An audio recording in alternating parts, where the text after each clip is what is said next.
Now on our Euro JPY, as we can see a quick analysis, we can see our price. We see one top, we saw double top here, and we see three top, triple top, which is three top. Now our price is now starting to rally down on our Euro JPY. We saw this fall, our price hits this, we had this huge liquidity push up, continue to go bullish, a retracement up. I'm going to analyze here as a key level area here. Our price reacted, we saw a fall. Our price came back to test this area before we continue to go bearish.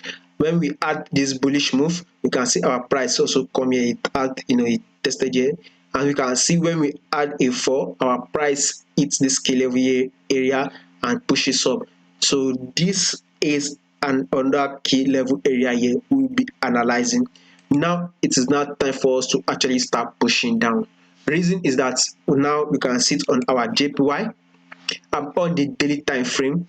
You can see on our daily time frame on our JPY, we are on our JPY index. We can see a bullish move, a retracement. We add this bullish move. Now we are on a retracement level here. As we can see, this is a previous key level area here. Our previous higher highs that was broken below above, right? Our price has now come back to test this our area here. Once we are on an uptrend move, our price breaks above and it comes down to test our previous higher highs. We are now aiming for a bullish move, which will be going high on our JPY index. So since we are aiming for a bullish move on our JPY index, any pair we are trading to our JPY would be falling, by the way. So now we can see it on our Euro JPY. We are seeing a fall, a retracement. Now we are now waiting for a fall on our Euro JPY. Now let's see on our 4-hour time frame.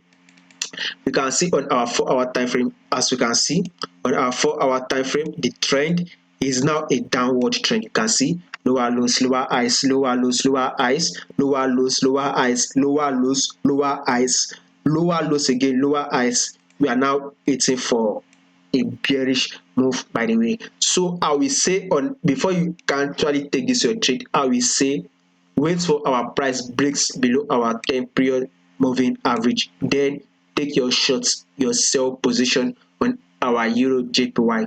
This moving average is 10-period moving average. So let's wait for our price breaks below it, then we will continue going bearish on our Euro JPY, by the way. So that is it, and this is also a key level here, whereby on our price action we can see a legitimate area that our price will be falling soon. So Euro JPY on the 5th, we are actually aiming for a fall. We can see on our 4-hour time frame we've opened bearish a little bit. We will continue to go bearish on our Euro JPY. That is it. If you find this video helpful, please don't forget to subscribe, like, and also share this video. Thank you very much.